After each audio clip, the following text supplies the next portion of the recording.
तो good morning guys. तो चलिए स्टार्ट करते हैं आज की यानी कि 24 अक्टूबर के इंपॉर्टेंट करंट अफेयर्स को। तो इस प्रश्न में आपसे पूछ रहे हैं हाल ही में भारत की चौथी परमाणु पनडुब्बी लॉन्च कर दी गई है, उसका नाम क्या है? तो आंसर होगा S4।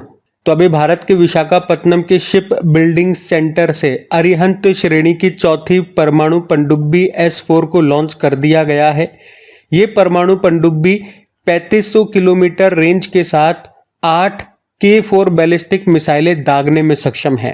वैसे मैं आपको बता दूं कि अरिहंत श्रेणी की 6 परमाणु पनडुब्बियां रशिया की मदद से बनाई जा रही हैं। इनमें से 2 परमाणु पनडुब्बियों को नौसेना में शामिल भी किया जा चुका है। मैं आपको बताता हूं कौन कौन सी हैं वो। पहली थी INS अरिहंत और अभी दूसरी इसी साल हमने पढ़ी थी INS अरिघात, जिसे विशाखापत्तनम से लॉन्च किया गया था, कमीशन किया गया था नौसेना में। इन दोनों को अभी शामिल कर लिया जा चुका है। बाकी तीसरी INS अरिदमन है और अब ये चौथी हमने देखी है S4 इसका नाम है। तो ये आपको याद रखना है। अच्छा, इसी तरह से कुछ और पॉइंट्स मैं आपको रिवाइज करवाऊं नौसेना से ही संबंधित, जैसे कि कुछ शिप्स के बारे में हम पढ़ते हैं जो इंपॉर्टेंट है। जैसे कि INS विक्रांत, INS का मतलब होता है इंडियन नेवल शिप। ये भारत का स्वदेशी विमान वाहक पोत है। INS अर्नला देश की पहली एंटी सबमरीन कॉर्वेट है। INS अग्रे और INS अक्षय इसी साल भारतीय नौसेना को 2 स्वदेशी पनडुब्बी रोधी युद्ध पोत मिले थे, जिनका निर्माण गार्डन रिच शिप बिल्डर ने किया। INS अरिहंत भारत की पहली परमाणु पनडुब्बी है। INS अरिघात हमने पढ़ लिया, भारत की दूसरी परमाणु पनडुब्बी। INS शिवालिक जो इस साल रिम्पैक एक्सरसाइज हुआ था, जिसका आयोजन अमेरिका ने किया था, वहां पे भारत की तरफ से INS शिवालिक हिस्सा लेने गया था। और वहीं पे नौसेना गनफायर सहायता प्रतियोगिता, जिसे रोडियो ट्रॉफी भी कहते हैं, उसको भी इसने जीता था। INS तरिणी हमने पढ़ा था। अभी INS तरिणी में बैठ करके ही गोवा से दूसरा नाविक सागर परिक्रमा अभियान शुरू हुआ था। इसमें 2 चालक दल गए हैं, एक तो रूपा ए और दिलना के, पृथ्वी का चक्कर लगाएंगे इसमें बैठ के ये। बाकी भारतीय नौसेना में शामिल दूसरा सबसे बड़ा स्वदेशी सर्वेपोत INS निर्देशक है, पहला INS संध्याक था। और भारतीय नौसेना ने विशाखापत्तनम में कलवरी पनडुब्बी पलायन प्रशिक्षण सुविधा शुरू की थी, जिसका नाम क्या रखा था इन्होंने? विनेत्रा। एक ये भी याद रखो, भारत का पहला पनडुब्बी पर्यटन ये शुरू हुआ द्वारका गुजरात में। तो ध्यान रखना ये। अगला प्रश्न देखते हैं। फिर पूछ रहे हाल ही में किसे कालिदास सम्मान पुरस्कार के लिए चुना गया है? तो आंसर होगा रघुपति भट्ट को। तो मध्य प्रदेश सरकार ने अभी चित्रकला के क्षेत्र में योगदान देने के लिए मैसूर के फेमस पेंटर रघुपति भट्ट को वर्ष 2023 के लिए प्रतिष्ठित कालिदास सम्मान के लिए चुना है। इसमें पुरस्कार के रूप में 5 लाख रुपए दिए जाते हैं। और आपको बता दूं कि इन्हें गंजीफा के नाम से भी जानते हैं रघुपति भट्ट को, क्योंकि गंजीफा लघु चित्रकला को फिर से जीवित करने वाले चित्रकार हैं ये, और इसीलिए इनको गंजीफा भी कहते हैं। और अभी मध्य प्रदेश सरकार ने कालिदास सम्मान से इनको सम्मानित किया है। देखो, आपको बता दूं ये प्रश्न एग्जाम में आ चुका है। एक बार प्रश्न पूछा गया था, आप देख लो कि ये जो कालिदास सम्मान है कौन सी राज्य सरकार हर साल प्रदान करती है? तो इसका उत्तर क्या होगा? मध्य प्रदेश होगा। तो ये भी ध्यान रखना। बाकी मध्य प्रदेश से ही मैं आपको याद दिलाऊं, ये ऑप्शन मैंने इसी तरह से रखे हैं कि मध्य प्रदेश सरकार ने अभी राष्ट्र किशोर कुमार सम्मान के लिए चुना राजकुमार हिरानी को। 2022 का लता मंगेशकर पुरस्कार दिया अभी उत्तम सिंह को, और 2023 का लता मंगेशकर पुरस्कार ये दिया S चित्रा को। इसी साल दिए गए मध्य प्रदेश सरकार के द्वारा। तो ये नाम भी ध्यान रखना। इसके अलावा भी कुछ और इम्पोर्टेंट अवार्ड्स 2024 के मैं आपको रिवाइज करवाऊं। तो आपको याद होगा कि 54वें Dada Saheb Phalke life time achievement award से अभी 2022 का मिला है मिथुन चक्रवर्ती को। Senior gender advocate of the year award 2023 का राधिका सेन को मिला। शॉ पुरस्कार, जिसे पूर्व का नोबेल कहते हैं, श्रीनिवास R कुलकर्णी को मिला। साहित्य अकादमी फेलोशिप अवार्ड रस्किन बॉन्ड को। ट्यूरिंग पुरस्कार 2023 का कंप्यूटिंग का नोबेल पुरस्कार कहते हैं एवी विक्टरसन को। अंतर्राष्ट्रीय बुकर पुरस्कार 2024 का जेनी एर्पेनबेक को मिला। ये जर्मनी की लेखिका है, इनकी उपन्यास कायरोस के लिए। ट्रांसलेटर है माइकल हॉफमैन।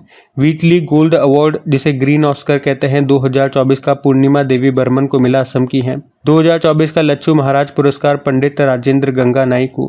गवर्नमेंट पर्यावरण पुरस्कार 2024 का, जिसे ग्रीन नोबेल पुरस्कार कहते हैं, आलोक शुक्ला को मिला, छत्तीसगढ़ से हैं। कीस मानवतावादी पुरस्कार 2021 का रतन टाटा जी को मिला था और 2023 का बिल गेट्स को। वर्ल्ड प्रेस फोटो 2024 का खिताब जीता मोहम्मद सलेम ने। आर्यभट्ट पुरस्कार पावुलेरी सुब्बा राव को मिला। लता दीनानाथ मंगेशकर पुरस्कार 2024 का अमिताभ बच्चन को। एबेल पुरस्कार जिसे गणित का नोबेल पुरस्कार कहते हैं मिशेल टेलाग्रैंड को मिला। तो ये सारे इंपॉर्टेंट अवार्ड्स हैं 2024 के, ध्यान में रखिएगा। अगला प्रश्न देखते हैं। फिर अगले प्रश्न में पूछ रहे हैं, हाल ही में सैन्य खुफिया शहीदों को समर्पित देश के पहले सतर्क पार्क का उद्घाटन कहाँ पे हुआ? तो आंसर होगा पुणे में। तो अभी हाल ही में पुणे महाराष्ट्र में देश के पहले सतर्क पार्क का उद्घाटन किया गया। ये देश का पहला ऐसा पार्क है जो सैन्य खुफिया शहीदों को समर्पित है, जिन्होंने ड्यूटी के दौरान अपने जीवन का बलिदान दिया। इसमें हर स्टैचू के साथ उनकी वीरता का संक्षिप्त विवरण भी दिया गया है। और ये आप जैसे कि फोटो में देख सकते हो, एक दीवार है और इस दीवार पर टोटल 40 शहीदों की प्रतिमाएं हैं। तो याद रखेंगे क्या? सैन्य खुफिया शहीदों को समर्पित देश का पहला सतर्क पार्क, इसका उद्घाटन कहाँ पे किया गया? पुणे महाराष्ट्र में। अच्छा, इसी तरह से कुछ और इम्पोर्टेंट पार्क्स मैं आपको रिवाइज करवाऊंगा। ये सारे इंपॉर्टेंट है, बिल्कुल ध्यान से सुनिएगा। अगर आपसे पूछे कि भारत का पहला डिजिटल साइंस पार्क, ये आपको मिलेगा केरल के कोच्चि में। भारत का पहला जियोलॉजिकल पार्क बनेगा मध्य प्रदेश के जबलपुर में। देश का पहला एआई और रोबोटिक टेक्नोलॉजी पार्क ये बना है बेंगलुरु में। देश का पहला पूर्ण महिला स्वामित्व वाला फिक्की लेडीज ऑर्गेनाइजेशन औद्योगिक पार्क ये आपको मिलेगा हैदराबाद में। देश का पहला ई वेस्ट इको पार्क मिलेगा दिल्ली में। देश का पहला जेंडर पार्क केरल के कोझिकोड में। देश का पहला नाइट सफारी पार्क बनेगा लखनऊ में। सैटेलाइट फोन से लैस होने वाला भारत का पहला नेशनल पार्क कौन सा है? काजीरंगा नेशनल पार्क है। भारत का पहला डार्क स्काई पार्क ये बना पेंच टाइगर रिजर्व। भारत का पहला रक्षा औद्योगिक पार्क ये बनेगा केरल में। भारत का पहला वैदिक थीम पार्क ये बना उत्तर प्रदेश में, जिसका नाम है वेद वन पार्क। भारत का पहला टायर पार्क ये बना कोलकाता में। भारत का पहला दिव्यांग पार्क ये कहाँ पर है? मध्य प्रदेश के होशंगाबाद में। ऑक्सीजन बर्ड पार्क, अभी अमृत महोत्सव पार्क भी इसको कहते हैं, इसका उद्घाटन अभी किया था हमारे जो सड़क व परिवहन राजमार्ग मंत्री हैं नितिन गडकरी। उन्होंने कहाँ पे? नागपुर महाराष्ट्र में। नागपुर हैदराबाद जो नेशनल हाईवे 44 है वहीं पर ये स्थित है। तो इस तरह से ये सारे इंपॉर्टेंट पार्क्स हैं, आप देख सकते हो। और जो भी इंपॉर्टेंट थे सारे मैंने आपको एक साथ रिवाइज करवा दिए। इस तरह के प्रश्न कम ही हमें देखने को मिलते हैं, लेकिन जितने भी मिलते हैं सारे मैंने आपको रिवाइज करवा दिए। लगभग 14-15 पार्क हो गए हमारे पास। और हाँ, अगर आप में से कोई स्टूडेंट पहली बार क्रैक एग्जाम चैनल पे करंट अफेयर्स पढ़ रहे हैं तो पहले तो मैं आपको ये बता दूं, इन सभी का पीडीएफ आपको मिल जाएगा कहाँ पे? और वो डिटेल्ड पीडीएफ होता है, बिल्कुल फ्री में अवेलेबल होता है। टेलीग्राम चैनल पे मिल जाएगा, जिसका लिंक नीचे डिस्क्रिप्शन बॉक्स में है। वहां जाके आप ज्वाइन का बटन मिलेगा, आपको उसको प्रेस कर लीजिएगा। उससे क्या होगा, जब भी पीडीएफ अपलोड होता है, वीडियो अपलोड होता है या कोई भी इन्फॉर्मेशन मुझे देनी है तो सबसे पहले नोटिफिकेशन आपके पास पहुंच जाएगा। बाकी इनकी प्रैक्टिस के लिए इनकी क्विज आपको मिल जाएगी, टेस्ट आपको लगाने को मिल जाएगा। कहाँ पे? अपने क्रैक एग्जाम एप्लीकेशन में। पीडीएफ वैसे वहाँ पे भी मिल जाएगी आपको, और उसका भी लिंक आपको नीचे डिस्क्रिप्शन बॉक्स में मिल जाएगा। तो क्विज लगाते रहिए, अपनी प्रैक्टिस बनाए रखिए, क्योंकि जितना भी आप पढ़ लोगे कम है अगर आप साथ के साथ प्रैक्टिस नहीं करोगे तो। बाकी अगर सेशन अच्छा लगे तो प्लीज़ वीडियो को लाइक ज़रूर करना, और अगर आप मुझे सपोर्ट करना चाहते हैं, हेल्प करना चाहते हैं तो प्लीज़ वीडियो को अपने दोस्तों के साथ में, अपने स्टडी ग्रुप में एक बार शेयर ज़रूर कर देना। चलो अभी अगला प्रश्न देखते हैं। फिर अगले प्रश्न में पूछ रहे हैं, हाल ही में वियतनाम के नए राष्ट्रपति कौन बने हैं? तो आंसर होगा लुओंग कुओंग। तो अभी वियतनाम के नए प्रेसिडेंट बने हैं लुओंग कुओंग, और 2026 तक इनका कार्यकाल होगा, ये याद रखना। इन्होंने किनको रिप्लेस कर दिया है? टू लैम को। टू लैम के बारे में आपको याद हो तो इसी साल हमने पढ़ा था, और अब उन्हीं को रिप्लेस करके यहाँ के नए राष्ट्रपति बन गए लुओंग कुओंग, इनका नाम है। अगर कहीं पे आप नोट्स वगैरह बनाते हो तो इनका नाम आपने ज़रूर लिखा होगा, तो अब उसे कैंसिल करके ये लुओंग कुओंग कर लेना। वैसे वियतनाम की जो पार्लियामेंट है, जो संसद है, उसको क्या कहते हैं? नेशनल असेंबली कहते हैं। पहले मैं आपको वियतनाम ले चलता हूँ, उसके बाद कुछ इंपॉर्टेंट इंटरनेशनल अपॉइंटमेंट्स मैं आपको रिवाइज करवा दूंगा, जहाँ पे हमने प्रधानमंत्री और प्रेसिडेंट की चर्चा की है। पहले चलो आप वियतनाम, ये रहा मैप में वियतनाम। कैपिटल इसकी हनोई होती है, करेंसी है वियतनामीज डोंग। और आपको याद हो तो इस साल ही हमने पढ़ा था, एक यागी नाम का टाइफून आया था जिसने वियतनाम को प्रभावित किया था, और इस यागी तूफान से प्रभावित देशों की सहायता के लिए भारत ने एक ऑपरेशन शुरू किया था, याद होगा। क्या नाम है उसका? चलो ये मैं प्रश्न आपके लिए छोड़ रहा हूँ, होमवर्क प्रश्न हो गया आपका, कई बार मैं बता चुका हूँ। तो अब देखते हैं किस किस को ये याद है, उस ऑपरेशन का नाम बताना है। बाकी अपॉइंटमेंट्स मेरे को आपको रिवाइज करवाने, तो चलो आ जाओ। जैसे कि देखो, अभी पनामा के राष्ट्रपति बने थे, उनका नाम है जोस राउल मुलिनो। सिंगापुर के प्रधानमंत्री लॉरेंस वोंग, आइसलैंड के प्रधानमंत्री बनर्जी बेनेडिक्टसन, स्लोवाकिया के राष्ट्रपति पीटर पेलेग्रिनी, मिस्र के तीसरी बार राष्ट्रपति Abdul Fattah al Sisi, Democratic Republic of Congo की प्रधानमंत्री बनी जूडिथ सुमिनवा तुलुका, सेनेगल के राष्ट्रपति बासिरो डियोमाय फे, पुर्तगाल के प्रधानमंत्री लुइस मोंटेनेग्रो, आयरलैंड के नए प्रधानमंत्री साइमन हैरिस, फिलिस्तीन के नए प्रधानमंत्री मोहम्मद मुस्तफ़ा, हंगरी के राष्ट्रपति तामस सुलियोव, पाकिस्तान के प्रधानमंत्री शहबाज शरीफ और पाकिस्तान के राष्ट्रपति आसिफ अली जरदारी, इंडोनेशिया के प्रेसिडेंट प्रबोवो सुबियांतो, यमन के प्रधानमंत्री अहमद अवद बिन, अल सल्वाडोर के प्रेसिडेंट नायब बुकेले, कजाकिस्तान के प्रधानमंत्री ओल्जास बेक्टेनोव, फिनलैंड के प्रेसिडेंट अलेक्जेंडर स्तब। तो यहाँ पे ये 18 देशों के मैंने आपको नए जो भी प्रधानमंत्री प्रेसिडेंट बने वो रिवाइज करवाए, इनको ध्यान में रखिएगा। अगला प्रश्न देखते हैं। अच्छा, आगे बढ़ने से पहले एक प्रश्न में मुझे आपको करेक्शन करवाना है। कल का प्रश्न है वो, जब हमने तूफान के बारे में पढ़ा था, ये दाना नाम का जो तूफान आया है उड़ीसा को हिट किया, तो इसका नामकरण किसने किया? मैंने आपको बताया था सऊदी अरब, लेकिन इसका सही उत्तर कतर होगा। अब मैं आपको दोनों बात बता देता हूँ कि मैंने आपको मिस्टेक क्यों किया, मतलब मैंने मिस्टेक से गलत आंसर क्यों बताया। क्योंकि आप ये देखो, टाइम्स ऑफ इंडिया का आर्टिकल है, टाइम्स ऑफ इंडिया ने ही आंसर बताया है, सऊदी अरब ने इसका नाम रखा है, तो फिर मिस्टेक होना तो लाजमी है। तो अब मैं आपको कतर क्यों बता रहा हूँ और कतर क्यों सही है, तो अब जो मैं आपको कतर बता रहा हूँ वो कैसे सही है भाई? जब एक जना हमें धोखा दे सकता है तो दूसरे पे कैसे विश्वास कर लें? तो अब के जो मैंने ये नाम देखा है, ये मैं आपको वो लिस्ट शो कर रहा हूँ जो कि वर्ल्ड मेटेरोलॉजिकल ऑर्गेनाइजेशन जारी करता है। तो यहाँ पे आप देख सकते हैं ये दाना नाम कतर ने रखा है। हो सकता है टाइम्स ऑफ इंडिया वालों ने ये लिस्ट बनाते वक्त, देखो कतर और सऊदी अरब ऊपर नीचे ही है, तो मिस्टेक से उन्होंने नीचे वाली लाइन का सऊदी अरब पढ़ लिया होगा। खैर, अभी क्लियर हो गया ना, गलत क्यों हुआ ये भी मैंने आपको बता दिया और सही क्यों है ये भी मैंने आपको बता दिया। तो अगर कहीं नोट्स बनाते हो या पीडीएफ लेते हो तो वहां पे पुराने वाले को, मतलब सऊदी अरब को काट के कतर कर लेना या दिमाग में याद रखना। मैंने क्लियर कर दिया अभी। तो चलो अभी अगला प्रश्न देखेंगे। तो अगले प्रश्न में पूछ रहे, हाल ही में वर्ल्ड हेल्थ ऑर्गेनाइजेशन ने यूनाइटेड अरब अमीरात और मोरक्को के बाद किसे मलेरिया मुक्त घोषित कर दिया? तो आंसर होगा मिस्र, यानी कि इजिप्ट।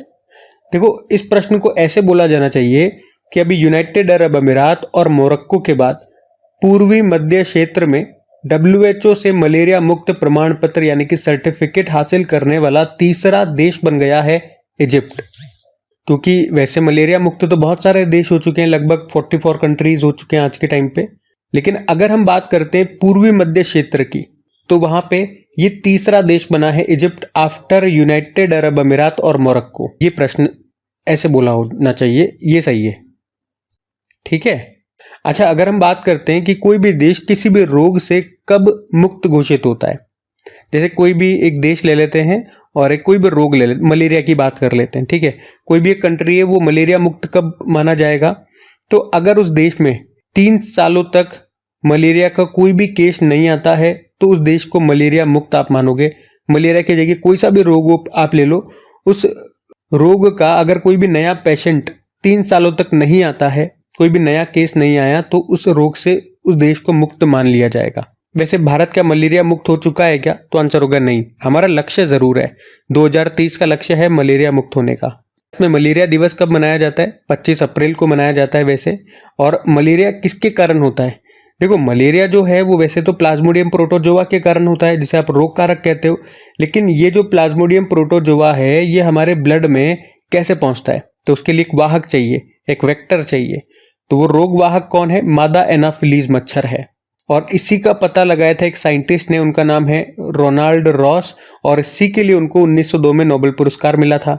अच्छा, वैसे कॉमनली जो इसकी दवा होती है मलेरिया की, वो दवा कुनिन की दवा होती है, जो कि सिनकोना वृक्ष की छाल से बनती है। वैसे WHO ने 2 वैक्सीन को मंजूरी भी दे दी है। कौन कौन सी वो वैक्सीन है? पहली थी मॉस्क्यूरेक्स और दूसरी है R21 मैट्रिक्स M।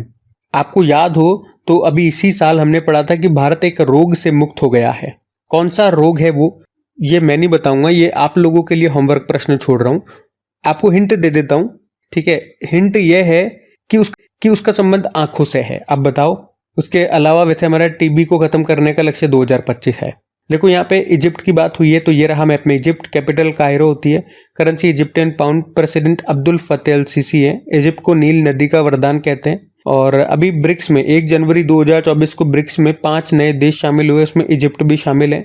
बाकी 4 देशों के नाम आपको बताने हैं और एक जो देश है जिसने शामिल होने से मना कर दिया था उसका भी नाम बताओ, क्योंकि ये प्रश्न अभी एग्जाम में पूछा जा चुका है। और इसी साल इजिप्ट के साथ हमने एक मिलिट्री एक्सरसाइज किया था साइक्लोन नाम से, कहाँ पे, इजिप्ट में ही। तो ये सारे पॉइंट्स इंपॉर्टेंट हैं जो मैंने बताए, ध्यान में रखना। अगला प्रश्न देखते हैं। अभी हाल ही में मूनलाइट प्रोग्राम किसने लॉन्च किया? तो आंसर होगा यूरोपियन स्पेस एजेंसी ने। तो मूनलाइट प्रोग्राम, इसको अभी यूरोपियन स्पेस एजेंसी ने शुरू किया है और ये चांद पर यूरोप का पहला उपग्रह समूह होने वाला है। मतलब इसमें ये ग्रुप्स में सैटेलाइट को लॉन्च करेंगे और मतलब चांद के साउथ पोल के आसपास ये 5 सैटेलाइट भेजेंगे। इसमें से 5 में से तो 4 तो नेविगेशन का काम करेंगी और जो एक है वो चांद पर दूर संचार यानी कि कम्युनिकेशन का काम करेंगी। तो ये है मूनलाइट प्रोग्राम, जो कौन लॉन्च कर रहा है, किसने लॉन्च किया? यूरोपियन स्पेस एजेंसी ने। अच्छा, यहाँ पे मैं आपको यूरोपियन स्पेस एजेंसी से ही कुछ करंट अफेयर्स के प्रश्न रिवाइज करवाता हूँ। तो पहले तो ये याद रखो, यूरोपियन स्पेस एजेंसी स्थापना होती है इसकी 1975 में। मुख्यालय आपको पेरिस फ्रांस में मिल जाएगा। कंफ्यूज मत होना, यूरोपियन स्पेस एजेंसी का मुख्यालय पेरिस फ्रांस में है, यूरोपियन यूनियन का ब्रुसेल बेल्जियम में है और इसके डायरेक्टर जनरल जोसेफ एशबेकर हैं। और आपको याद हो तो बृहस्पति के 3 चंद्रमा गैनीमेड, कैलिस्टो और यूरोपा, इन पर जीवन की खोज करने के लिए यूरोपियन स्पेस एजेंसी ने जूस मिशन लॉन्च किया था पिछले साल। यहाँ पे जूस का मतलब भी है जुपिटर आईसी मून्स एक्सप्लोरर। और यूरोपियन स्पेस एजेंसी ने सौरमंडल के पिंडों यानी कि सोलर सिस्टम बॉडीज का निरीक्षण करने के लिए यूक्लिड स्पेस टेलीस्कोप को भी लॉन्च किया था। और यूरोपियन स्पेस एजेंसी के गेया स्पेस टेलीस्कोप ने शिव और शक्ति नाम से 2 प्राचीन तारों की धाराओं की खोज की थी। बाकी एपोफिस क्षुद्र ग्रह का अध्ययन करने के लिए राम मिशन ये शुरू करेगा यूरोपियन स्पेस एजेंसी। और यूरोपियन स्पेस एजेंसी और जाक्सा का एक मिशन है बेपी कोलंबो। अभी ये न्यूज़ में था क्योंकि इस मिशन ने अभी बुध ग्रह यानी कि मरकरी के दक्षिणी ध्रुव की पहली बार फोटो ली थी। तो ये पॉइंट भी ध्यान रखना। अगला प्रश्न देखते हैं। फिर अगले प्रश्न में पूछ रहे हैं, हाल ही में संयुक्त राष्ट्र जैव विविधता सम्मेलन कोप 16 कहाँ पे शुरू हुआ? तो आंसर होगा कोलंबिया में। तो कोप 16 यानी कि कॉन्फ्रेंस ऑफ पार्टीज नंबर 16, और इसका संबंध जैव विविधता से है, बायोडाइवर्सिटी वाली की हम बात कर रहे हैं। और इसका आयोजन हुआ अभी कोलंबिया में। कोलंबिया में भी कहाँ पे? वहाँ पे केली नाम का एक शहर है वहाँ पे। इससे पहले वाला जो कोप 15 है वो मॉन्ट्रियल कनाडा में हुआ था और जो पहली बैठक थी यानी कि कोप 1 जैव विविधता वाली वो 1994 में बहमास में हुई थी। और अभी जो कोप 16 है 21 अक्टूबर को शुरू हुआ, 1 नवंबर तक ये चलेगा कोलंबिया में। अच्छा, इसकी क्या कोई बैठक भारत में हो चुकी है क्या अभी तक? तो एक बार हो चुकी है, इसकी 11वीं बैठक कोप 11 जो 2012 में हुई थी हैदराबाद में।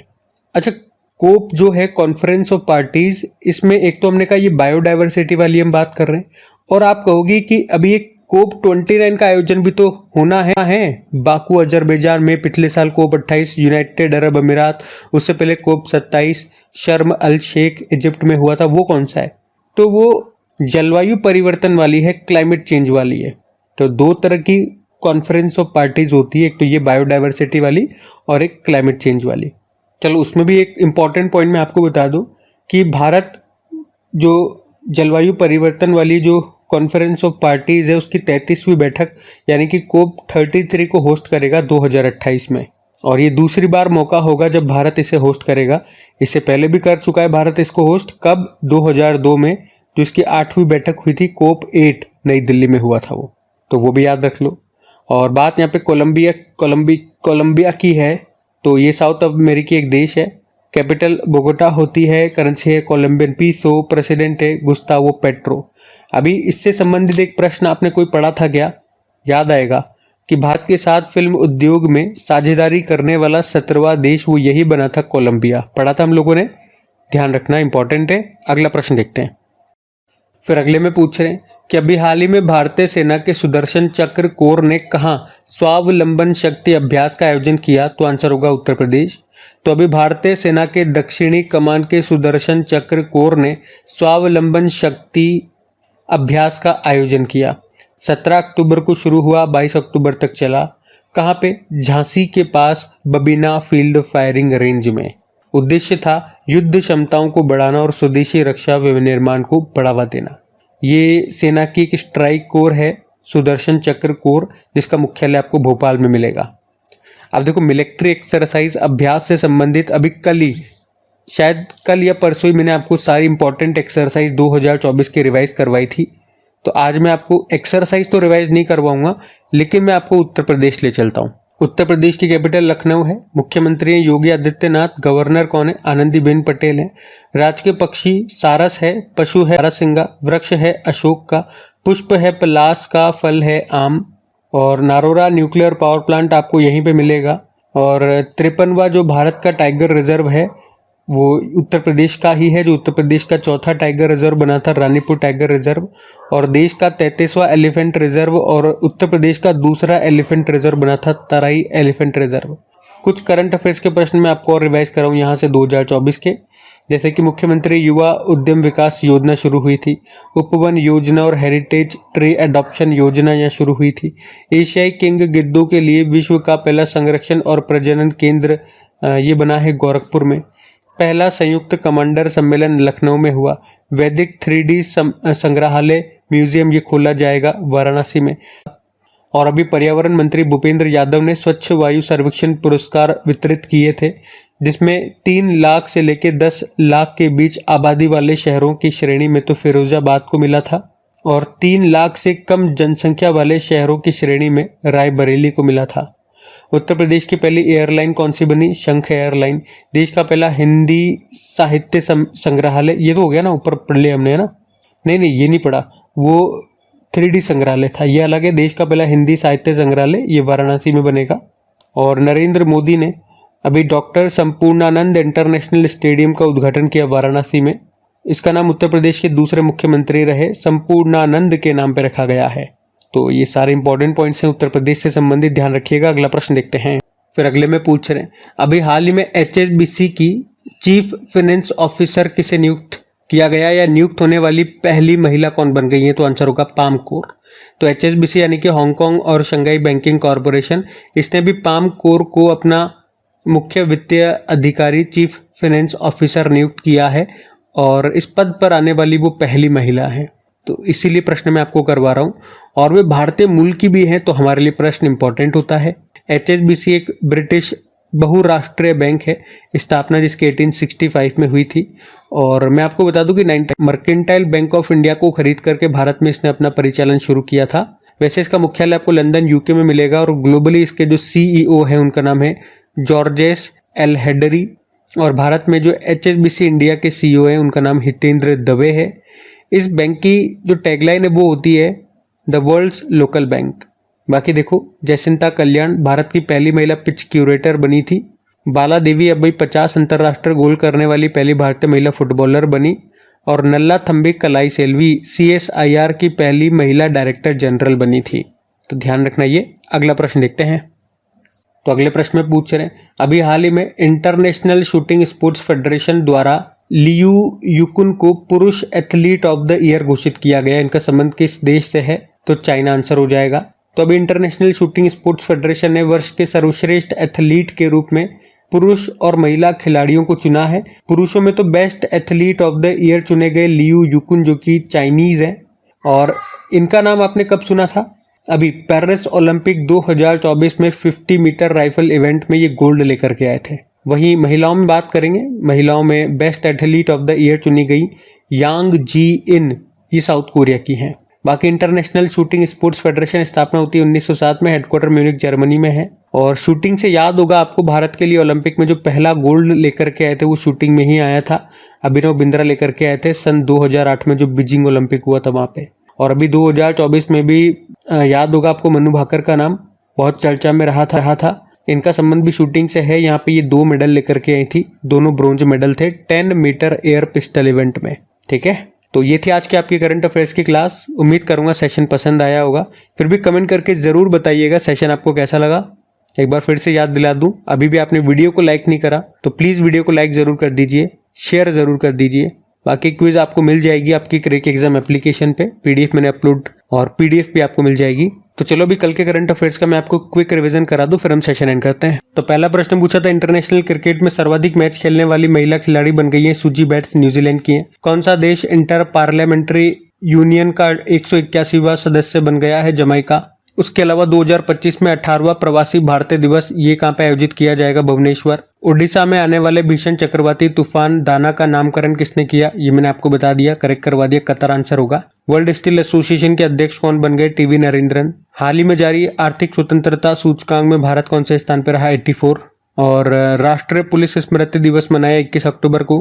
ट्रैफिक नियमों के उल्लंघन पर नजर रखने के लिए सिटीजन सेंटिनल ऐप को लॉन्च किया केरल ने। स्वदेशी लोगों की भूमि अधिकार प्रदान करने के लिए मिशन वसुंधरा 3.0 को शुरू किया असम ने। और आखिरी प्रश्न पूछा था कि 27वीं अखिल भारतीय वन खेल प्रतियोगिता में ओवरऑल चैंपियन कौन रहा है? तो छत्तीसगढ़। अभी कल का भी होमवर्क प्रश्न देखते हैं और सेशन एंड करते हैं। तो कल के वीडियो में पूछा था अंतर्राष्ट्रीय चंद्र दिवस कब मनाया गया? तो आंसर होगा 20 जुलाई को। आप सभी ने प्रश्न का बिल्कुल सही उत्तर दिया। अब ये रहा आज का आपका होमवर्क प्रश्न।